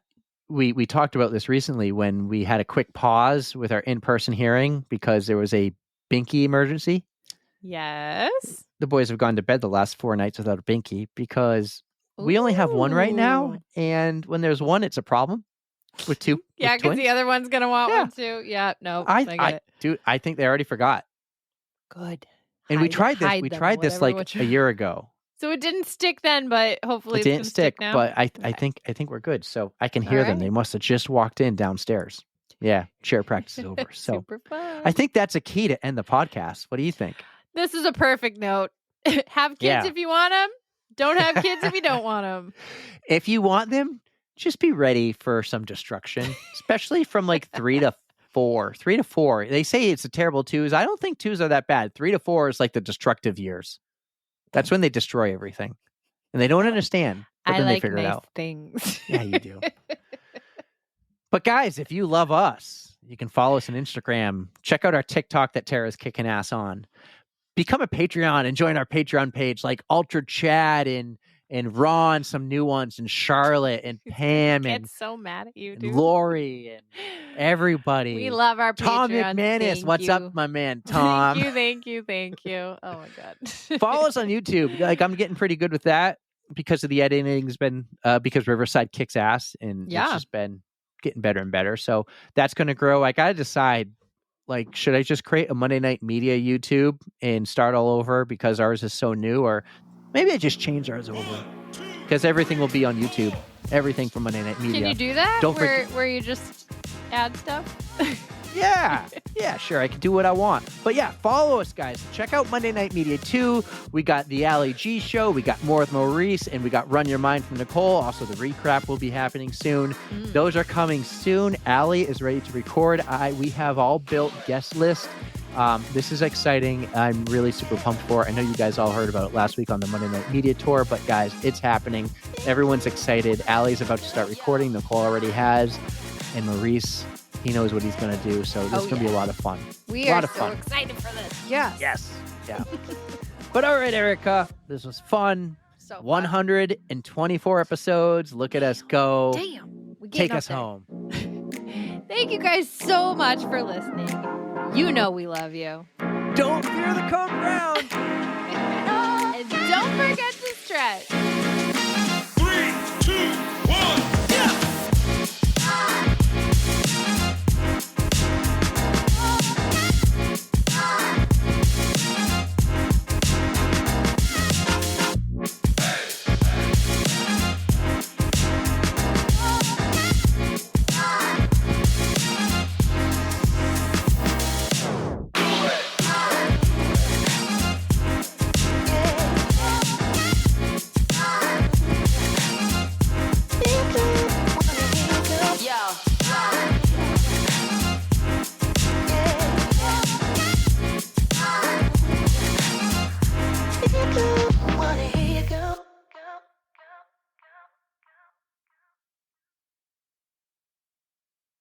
Why? They're in Paris at the Special Olympics, the Paralympics, as they call them. And they're at the Team USA house. And somebody walks by and says something. Olympics. I think it's different. It is. It's the Paralympics. I corrected myself. Okay. Restart it. How did I do that? Just pick it up from the Paralympics. Well, I did. I kind of rephrased it and said the Paralympics. You were talking about Aaron Azar. They're in Paris for the Paralympics.